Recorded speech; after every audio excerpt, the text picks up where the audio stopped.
Bonjour et bienvenue dans Bonjour chez vous. Aujourd'hui, nous terminons la semaine avec un thème important pour terminer cette série sur le péché de 3 épisodes qu'on a fait. Comment éviter le piège de la pornographie?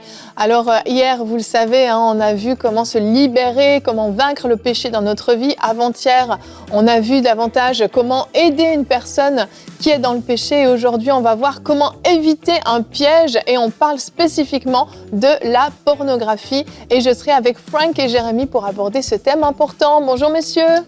Bonjour. Bonjour Evelyne. Frank. Jérémy est sur Bonjour chez vous. Et oui, cette semaine, il nous fait l'honneur de sa présence. Waouh, c'est fort. Oh ouais, j'avais rien à faire. C'était une semaine plus tranquille. T'étais pas Non, non c'est plus même pas inspiré vrai. cette semaine? Eh oui, Eh oui. j'étais Fidèlement à l'église aussi. au poste. Waouh. Eh oui, Vraiment, je suis là pour ça. Non-stop. c'est merveilleux, c'est merveilleux. Que ferions-nous sans toi, Jérémy?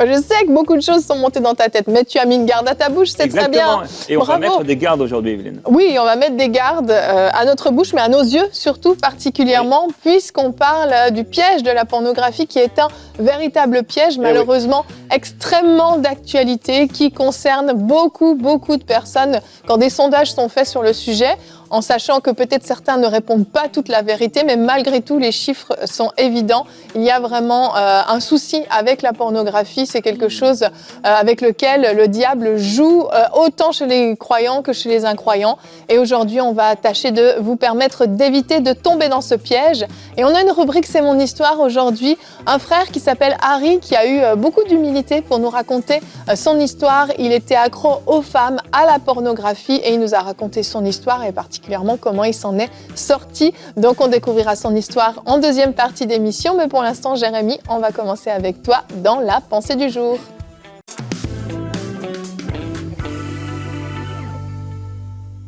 Dans cette pensée du jour, je voudrais d'abord t'encourager, toi qui peut-être utilises le même écran que tu utilises en ce moment pour m'écouter, pour regarder de la pornographie, en te disant que la puissance du Seigneur Jésus-Christ et du Saint-Esprit est là pour te libérer complètement de toute addiction à la pornographie. Et si tu le désires de tout ton cœur et que tu es prêt à renoncer à cette chose que tu aimes, le Seigneur Jésus-Christ est là pour t'en libérer. Oui. Alors, la pornographie, elle n'est pas loin de chacun de nous. Vous voyez ici, j'ai une Bible et juste en dessous, mon téléphone sur lequel je pourrais à tout moment aller sur regarder des vidéos pornographiques, puisque c'est accessible à tous aujourd'hui.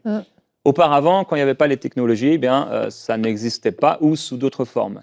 On peut le voir dans l'Ancien Testament, il y avait des orgies, des choses semblables, l'apôtre Paul même en fait mention. Et donc, des gens étaient là et pouvaient observer, puisque c'est ça la pornographie, c'est regarder des personnes nues, ou pas forcément, mais qui pratiquent, qui ont des actes sexuels. Et cette pornographie, donc, elle a pris différentes formes à travers les âges. Et aujourd'hui, quasiment n'importe qui sur la Terre peut avoir un accès rapide et facile à la pornographie sans rien payer. Donc, puisque les choses ont changé, il nous faut encore plus veiller et faire attention à ne pas tomber dans la pornographie. On peut penser au départ peut-être à cette image de David qui regarde Bathsheba, qui est en train de se baigner. Lui, il la regarde, mais il la regarde avec insistance au point d'avoir envie d'elle et de l'amener alors qu'elle est mariée et faire l'amour avec elle.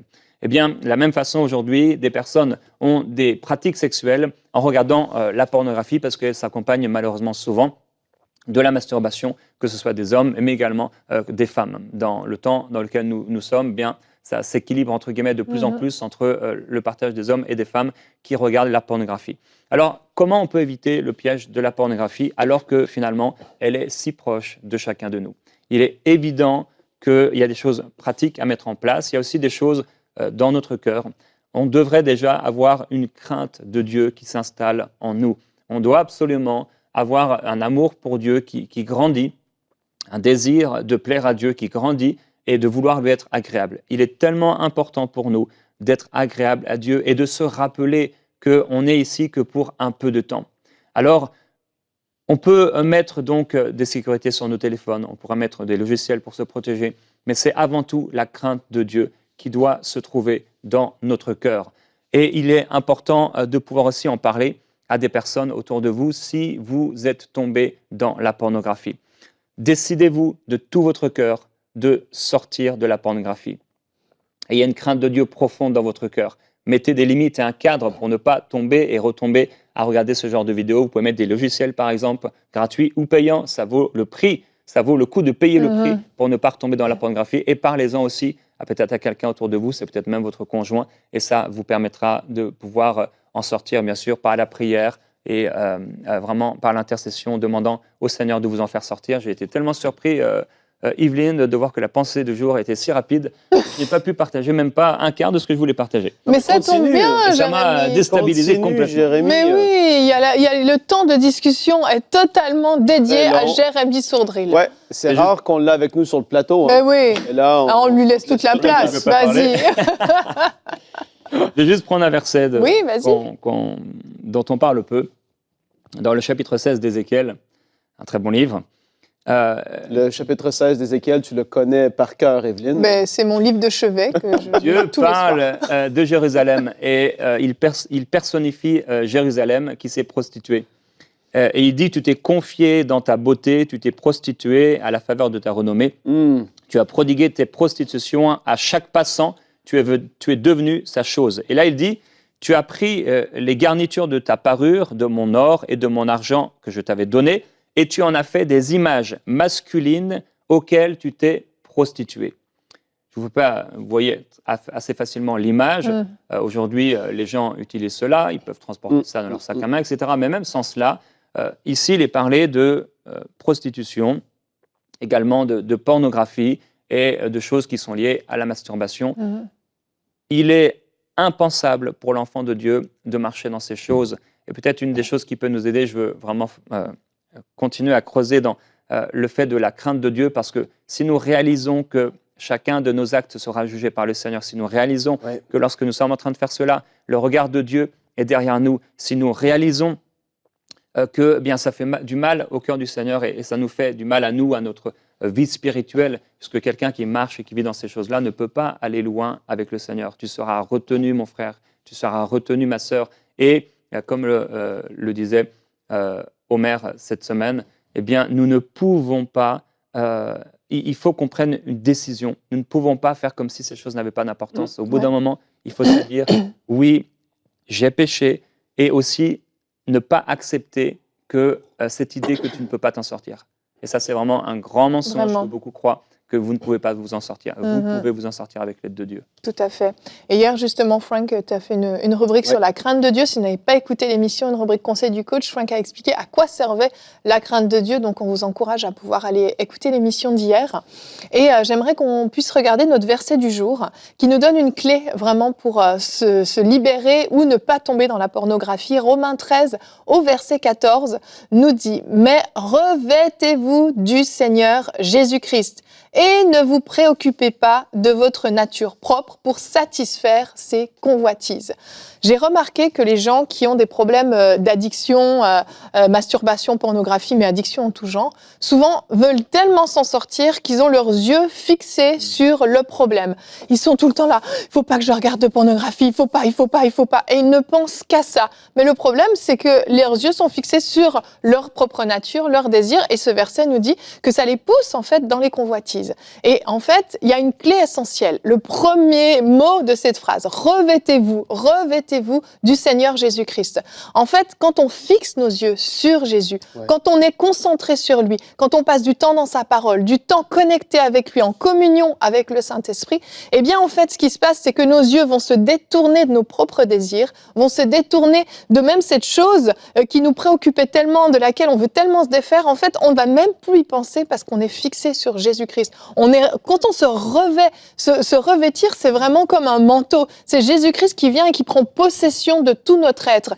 Bien, en fait, peu à peu, vous allez réaliser que, en fait, vous n'y avez même pas pensé. Vous n'avez même pas eu à résister, à lutter avec ce péché, à lutter à aller regarder de la pornographie, à lutter avec la masturbation, parce que vos désirs vont changer. Et c'est là toute la différence. Vraiment, ne vous focalisez pas sur ce que vous ne devez pas faire. Focalisez-vous sur Jésus-Christ. Ça va faire absolument toute la différence. Oui, il y a une étude qui avait été faite aux États-Unis par rapport à la jeune génération, je vais dire les 30 ans et moins, par rapport à le sentiment qu'ils ont aujourd'hui. En un mot, décrit ce que tu vis aujourd'hui dans l'année dans laquelle on vit. Et puis le mot, c'était en anglais « overwhelmed », submergé. Parce que tout est là, est tellement accessible et on se fait tellement bombarder que les gens, tu te retrouves... Et pour beaucoup de gens, vous vous retrouvez dans une situation comme ça par rapport à la pornographie. Et Jérémie a dit un point tout à l'heure, très, très, très important, c'est le fait de pouvoir en parler. Et moi, je veux aller un peu dans cette direction-là aussi, parce qu'on a parlé de la crainte de Dieu hier, et Jérémie en aura parlé parce que c'est une réalité. Mais oui. Mais après ça, il y a aussi le fait de, comme la Bible dit, de pouvoir confesser un péché qui est là dans notre vie, ce que la Bible va clairement dire que ça ne devrait pas être là dans la vie d'un enfant de Dieu. Confessez-le. Et ça m'est arrivé à plusieurs reprises où des jeunes adultes étaient venus vers moi pour me parler de ça parce qu'ils avaient cette difficulté. Et du moment qu'ils l'ont dit, ils étaient seuls. Mais quand ils l'ont dit et qu'ils ont même été un peu plus loin, moi, je disais, est-ce que tu veux même, à quelque part, être redevable? C'est-à-dire, dans 3 semaines, je pourrais te demander comment ça va par rapport à ça. Et là, c'est eux qui prenaient la décision, oui ou non. Et il me disait, oui, je voudrais que tu puisses vraiment m'accompagner là-dedans. Et du moment qu'il confessait, il y avait une puissance, il y avait quelque chose, comme une chaîne, entre guillemets, invisible, qui brisait dans la vie de cette personne parce que tu te sens submergé dans tout ça et tu penses que tu es tout seul. Et vu que personne n'est là à pouvoir justement t'aider ou questionner ou juste dire comment ça va à ce niveau-là, sans juger, sans écraser, c'est toujours dans l'amour, mais de dire comment ça va avec ça. Et si la personne est honnête, elle va dire peut-être, ça a vraiment été dur il y a 1 semaine, mais j'ai quitté ma maison, je suis allé où il y avait plein de personnes, parce que quand il y a plein de personnes, ben, tu ne vas pas regarder ça, tu vois, naturellement parlant. Tu fais, ça va aider. Et il y a des trucs comme ça naturels, mais après ça, il y a l'aspect spirituel qui est là. Et c'est certain que lorsque la crainte de Dieu est là, quand comme tu as dit, on se revêt du Seigneur Jésus, qu'on va vers quelqu'un et qu'on met cette chose à la lumière, elle va perdre de sa puissance. Et c'est clairement ce que la parole de Dieu dit. Quand les choses ténébreuses sont mises à la lumière, elles perdent leur force. Et par rapport à la pornographie, je l'ai vu très souvent dans la vie des uns et des autres, lorsqu'ils ont dit ça, ça a perdu de sa puissance. C'est vrai. Et que vous puissiez avoir confiance et que je sais que ça demande de l'humilité. Et c'est pas facile parce que, à quelque part, il y a une honte qui accompagne ça. Et on a souvent honte de pouvoir le dire, mais c'est cette honte qui va garder les gens silencieux, silencieuses. C'est vrai. Et il faut aller au-delà de ça et d'aller vers quelqu'un de confiance, dans votre église locale, évidemment, en premier lieu, des gens qui, parfois, ont passé par là, mais des gens qui vous avez confiance et le confesser. Vraiment, je vous encourage dans cette direction. Je ne sais pas si tu t'en souviens, Jérémie, ça me fait penser à une anecdote qui s'était produite dans notre église. C'est Audrey Ma qui était venue prêcher. Et en fait, en pleine prédication, elle s'était arrêtée, vraiment, parole de connaissance. Et en fait, elle regarde l'assistance, puis elle dit, il y a ici, dans cette assemblée, un homme qui lutte avec la pornographie. Et le Seigneur me dit que si tu viens maintenant devant et tu confesses ton péché, eh bien, le Seigneur va t'en délivrer. Et en fait, on a un frère qui était jeune marié, sa femme était enceinte, je crois même pas qu'elle était au courant de son défi, qui luttait avec la pornographie. Et devant toute l'église, il s'est levé, il était en responsabilité dans l'église, c'était pas un nobody. Il s'est levé et il est venu devant et il a confessé. Audrey a prié pour lui, toute l'église, on a prié pour lui. Ce frère n'a plus été en confrontation avec la pornographie après ça. Le fait d'avoir exposé, effectivement, je dis pas qu'il faut aller confesser devant toute l'église systématiquement, mais là, le Saint-Esprit a choisi ce moyen-là et ça a été la solution pour l'en libérer. Et on veut surtout que vous êtes des jeunes adultes, pas mariés encore. Il faut pas que ça se transfère dans le mariage. Il faut traiter ça, régler ça, surtout justement avant que le mariage soit là, parce que la porno, ça fait des dégâts terribles dans les mariages. Terribles. Vraiment. Et c'est pour ça qu'on traite de ce sujet. parce qu'on veut que les gens soient libres et en bonne santé émotionnelle, spirituelle, Amen. physique, à tous les niveaux. Amen. Avant de lancer le témoignage, en parlant de mariage, justement, John Bever lui-même a fait beaucoup de prédications sur le sujet, beaucoup de ressources, parce qu'il a été lié par la pornographie alors qu'il était marié, alors qu'il était au début de son ministère même, et il en a beaucoup parlé, donc vous pouvez retrouver ces ressources, il y en a quelques-unes qui ont été traduites en français. Et sinon, j'aimerais vous parler d'un site qui s'appelle identitéenquestion.fr. En fait, c'est un site qui produit des mini-séries pour les jeunes face à des sujets tabous. Addiction à la pornographie, intimidation, rejet, etc. Donc c'est un site internet qui peut être très utile pour vous apporter des ressources pour vous aider. Et on va maintenant, messieurs, pouvoir voir ce beau témoignage de ce frère Harry qui nous a raconté son histoire avec beaucoup d'humilité. On l'écoute tout de suite.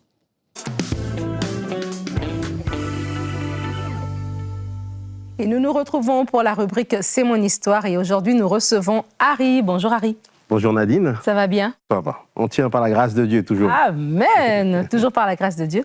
Harry, aujourd'hui tu viens nous partager un témoignage assez bouleversant, un témoignage de délivrance, d'addiction. Une addiction peut-être que plusieurs personnes vivent, on en a parlé avant l'émission, plusieurs personnes vivent, mais beaucoup le cachent, Exact. essaient de se débattre par eux-mêmes.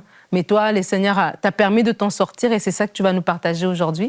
Et on parle d'addiction à la pornographie, on parle d'addiction aux femmes. Exact. Et pour mettre le contexte, quand même, Harry, toi, tu as grandi dans une famille, au départ, tes parents n'étaient pas chrétiens. Exact. Vous étiez une famille normale, heureuse, tout allait bien en grandissant. Exact. On vivait en France.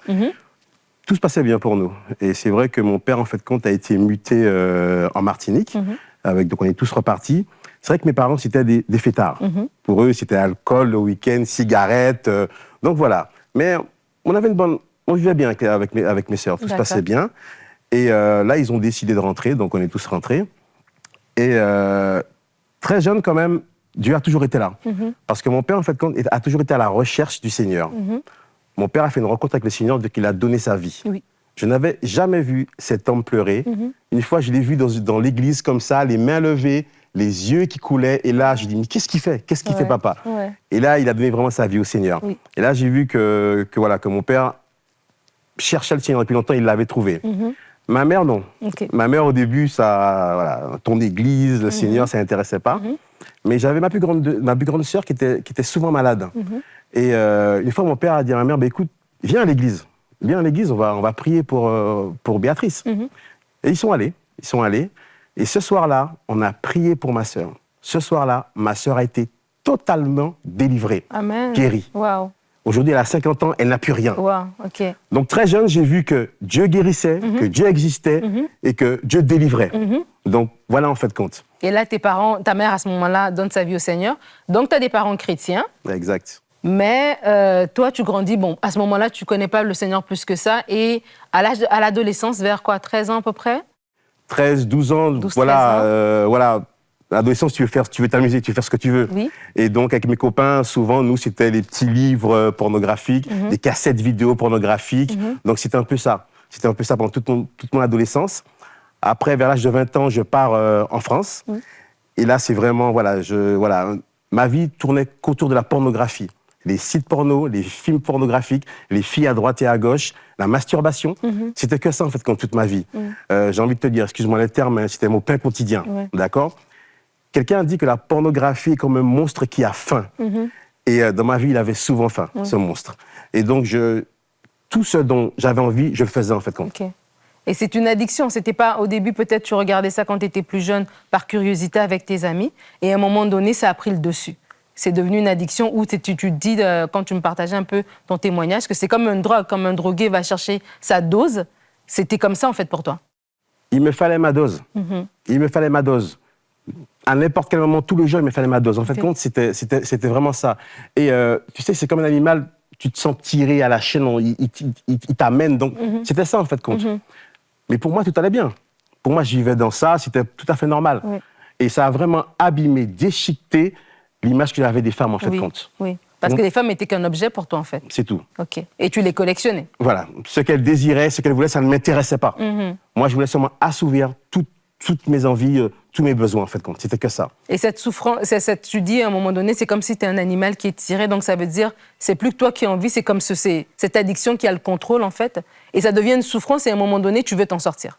Je vais m'en sortir, mais excuse-moi, mais c'est bon en fait, compte. Ce que tu vis, c'est bon. Que tu sois accro à la pornographie, accro à la drogue, au début, c'est bon.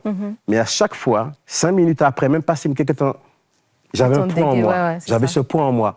Pleurer seul, je pleurais seul, mais j'avais ce poids en moi. Je voulais m'en sortir, mais je n'arrivais pas. Je n'arrivais pas. Et c'est maintenant que je vois que j'avais 2 personnes en Martinique qui priaient pour moi. Mes parents. Je vais vraiment encourager, parce que les parents qui écoutent aujourd'hui, parce qu'il y a un verset dans la Bible, dans Proverbe 20, verset 7, qui dit que le juste marche dans son intégrité, heureux ses enfants après lui. Amen. J'ai vraiment envie de dire à un papa, une maman, de quel que soit ce que tu entends ou ce que tu vois, prie pour ton enfant. Amen. Ne lâche pas, ne lâche pas. Pour preuve, Dieu commençait à frapper à mon cœur. Oui. J'étais en France, j'ai décidé de revenir en Martinique. Et là, je suis rentré en Martinique. Et une fois, je vais à l'église, parce qu'on va à l'église, en fait, de la famille. Oui. On y va. Et là, j'entends un mot, le pasteur, il fait une grande prédication, mais je me souviens qu'il a dit, aujourd'hui, tu as un choix à faire. Nadine, c'est comme si Dieu me parlait. Okay. C'est comme si Dieu me parlait à moi. Et j'ai fait ce choix, j'ai levé ma main et j'ai donné ma vie à Dieu, au Seigneur. Amen. Tu as donné ta vie à Dieu, mais la délivrance, elle n'était pas instantanée. Ça, c'est important de dire que tu as dû travailler, entre guillemets, par rapport à ça. Et explique-nous un petit peu comment ça s'est passé. Ce jour-là, je suis vraiment passé de la mort à la vie. Oui. Mais Dieu parle de vase d'honneur dans la parole, mais ce vase d'honneur était encore rempli de plein de choses. J'étais dans l'équipe de louanges, je me souviens, dans mon église. Harry, tu chantes bien, Harry, c'est bien. Voilà. Mais personne ne savait que, à peine fini la louange, l'église, j'allais coucher encore avec des filles à droite et à gauche. C'était que ça, en fait, compte. Les films pornographiques. Franchement, après, je me sentais sale. Oui. J'avais un poids. Oui. Mais il y a une chose, je n'ai jamais cessé de crier à Dieu, de prier à Dieu. Parce que je savais que c'était lui seul. Je savais qu'un seul mot de Dieu dans ma vie, et ma vie serait totalement changée. Totalement changée. Oui. Donc, tu continues à servir, tu as cette addiction qui est là, c'est honteux, tu caches, et donc tu es dans cette espèce de cercle vicieux. C'est un combat. Oui, c'est un combat. Tes parents prient pour que tu sois délivré. Et là, qu'est-ce qui se passe là? Bon, on va aller vite, parce qu'après, tu vas rencontrer ton épouse. Ah. Est-ce que tu avais déjà vécu quelque chose, une délivrance, avant de la rencontrer quand même? En 2004, on m'invite à une évangélisation avec des copains, donc j'y vais, comme ça. Et là, le frère, il fait un appel. L'homme, il fait un appel en disant, en fait, dans cette salle, il y a des personnes qui sont encore liées à la pornographie. Ils n'arrivent pas encore à tourner la page de leur vie. C'est à moi, encore une fois, que Dieu parle. Je me lève, j'y vais. Ouais. Il prie pour tous ceux qui sont avancés, en fait, compte. Et à ce moment-là, j'ai une vision instantanée. Tu sais qu'on fait le jardin, là, les gens qui font le jardin, ils arrachent les vieilles herbes. Eh bien, moi, j'ai eu cette vision-là. C'est comme si, en fait, quand une main arrachait cette racine. Amen. Et là, à l'instant, j'ai su que Dieu m'a délivré. Amen. Mais j'ai entendu une voix qui m'a dit, ça c'est le Saint-Esprit, mais Harry, tu as un travail à faire pour moi. En 2004, j'ai été délivré. Depuis ce jour, je n'ai plus jamais couché avec aucune fille. Tu es resté, voilà, comme ça, juste à ta lune de miel. Jusqu'à ma lune de miel, amen. Jusqu'à ta lune de miel. Exact. Et là, tu rencontres, voilà, celle qui va être ton épouse. Vous vous mariez. Exact. Et ce qui est important de savoir, c'est que vous vous mariez. Mais après, il y a toujours ce travail. Donc, tu as réussi quand même à vaincre ces choses-là. Tu t'es gardé, vous vous êtes mariés. Et il y a un épisode quand même assez intéressant que j'aimerais que tu parles. C'est au moment où est-ce que vous êtes mariés. Bon, après, c'est tous les couples. Hein, des fois, il y a des tensions. Et alors qu'il y a des tensions, l'ennemi vient te tenter. Explique-nous. Je me souviens, 1 mois de mariage. Entre mon épouse et moi, c'est tout le temps des disputes, excuse-moi le terme, des embrouilles. Oui. Voilà. On discutait souvent avant, donc nos relations amicales, il n'y en a plus. Nos relations intimes, j'en ai même plus envie, elles non plus. Et je vais au travail un jour et je vois qui? Une ancienne collègue. On discute, tout ça, et donc voilà. Et concrètement, elle me fait des avances. Donc dans mon cœur, à la maison, avec mon épouse, ça ne va pas. J'acceptais. J'acceptais. Le lendemain matin, je vais à son travail. Elle te donne rendez-vous. Donc là, tu acceptes ses avances, tu dis « Ok, d'accord, je suis disponible ». Elle te donne rendez-vous le lendemain. Et là, le lendemain... Je vais à son travail, il n'y a personne. Elle n'est pas là. Bon. Après le travail, la journée, je rentre à la maison. Il est 21h, avec mon épouse, on dîne tranquillement à la maison. Et vers 21h, 10h, on va se coucher. Et là, je reconnais une voix, le Saint-Esprit qui me parle. Et là, il me dit, Harry, dis à ton épouse de prier avec toi parce qu'on t'a fait des avances et que tu allais accepter. Excuse-moi, mais là, j'ai dit, Seigneur, mais je vais me faire ratatiner, Seigneur. Je vais me faire ratatiner. Ouais. Toute la soirée, 22h, 22h30, jusqu'à pratiquement minuit, je sens que, voilà, Harry, dis-le. Je réveille mon épouse. Je dis, écoute, prie avec moi parce que, voilà, on m'a fait des avances et que, oui, j'allais accepter. Et elle me regarde et elle me dit, simplement, prions. Sans jugement. Prions. Pas de colère. Ce soir-là, il y a eu beaucoup de choses dans ma vie. Ouais. Mais Dieu m'a montré, Harry, quand tu dis la vérité, tu es dans les voies de Dieu. Amen, amen. Où le péché abonde, ma grâce surabonde. Et il ne faut pas oublier que l'une des armes préférées du diable, c'est la peur. Et là, j'ai dit, non, non. J'ai dénoncé parce que j'ai obéi. Et ce jour-là, Dieu a vraiment ratifié, sanctifié, vivifié, fortifié notre mariage. Oui, et là, donc tu lui dis ça. Et dans une réaction normale d'une femme qui peut-être qui aurait été en colère, qui aurait peut-être été même de façon se sentir insécure en disant est-ce que vraiment tu as vraiment changé et tout ça. Au contraire, elle a une réaction divine. Elle te prend par la main, vous priez ensemble. L'ennemi est dévoilé. Amen. Donc Amen. Du coup, la lumière arrive et puis l'obscurité s'enfuit. Quand tu dis la vérité. Quand tu dis la vérité. Exactement. Et là, du coup, à partir de là, ça t'a aidé aussi à comme sceller, entre guillemets, cette délivrance que tu avais vécue, en fait. Exact. C'est vrai que là, après, elle et moi, on a eu des victoires sur notre couple, sur nos relations, que ce soit intimes, nos relations amicales. Mais voilà, Dieu a développé, Dieu a vraiment mis sa main. Parce que j'ai fait un choix. Oui. J'ai fait le choix d'obéir au Seigneur, de tout dénoncer. Et Dieu a derrière béni. Des moments où Dieu attend de nous qu'on ne fasse seulement qu'un petit pas. Et lui, il fait le reste. Il fait le reste. Et ce qui est extraordinaire dans ton témoignage, c'est ça, c'est que oui, il y a eu des moments clés. Il y a des gens qui ont prié pour toi, tes parents ont prié pour toi. Il y a eu des moments où toi-même aussi, tu t'es avancé à des appels, tu n'as pas eu honte. Non. Tu n'es pas resté assis, tu t'es avancé. Et tu as recherché aussi la parole de Dieu, tu as médité la parole, tu es venu vers le Seigneur. Et tu as marché dans la vérité. Parce que des fois aussi, dans la délivrance, on pense délivrer d'une addiction, d'une habitude qui est là. On pense que c'est instantané, mais on a un travail à faire. Dieu fait. Mais nous-mêmes aussi, on a un travail à faire. Et Harry, on arrive à la fin du témoignage. Je ne sais pas si tu as une parole pour des gens, parce qu'on l'a dit, les statistiques aux États-Unis montrent que la pornographie, l'addiction à toutes ces choses, à la masturbation, tous les péchés sexuels, la perversité, ça touche aussi des personnes qui aiment Jésus, qui sont dans l'Église, mais qui sont liées et qui ne savent pas à qui parler. Est-ce que tu as une parole, un mot d'encouragement, peut-être pour quelqu'un qui est le Harry de 2003-2002, à qui tu pourrais dire quelque chose? J'ai vraiment envie d'encourager quelqu'un. Dans la parole de Dieu, dans le psaume 144, il est dit que Dieu exerce tes mains au combat. Je crois vraiment que quand on dénonce, comme je l'ai fait, Dieu, en fait de compte, a fortifié mon mariage, en fait de compte. Quand j'ai fait ce pas de foi, Dieu a fortifié. J'ai envie d'encourager quelqu'un, un couple, de ne pas rester seul. De ne pas rester seul. Je crois vraiment que dans ton église, il y a du monde pour t'aider, mais les choix que tu fais affecteront en bien ton époux, ton épouse, tes enfants, ton ministère, tout ce que Dieu t'a donné.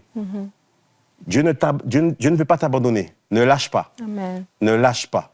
Et je pense vraiment, vraiment aux familles. Oui. Je pense vraiment aux familles parce que le diable veut détruire les familles. Veut détruire la famille. Et voilà. il détruit par ces choses-là, en tout cas. Exact. Merci. Aujourd'hui, vous êtes mariés. Vous avez 4 enfants. 5. 5, voilà. 5. Exact. Bravo, bravo, Dieu bénit, bravo. Dieu bénit. Elle et moi, on sert ensemble et on avance ensemble. Amen. Que Dieu vous bénisse. Merci encore d'avoir partagé ton témoignage. Merci. Merci beaucoup. À bientôt.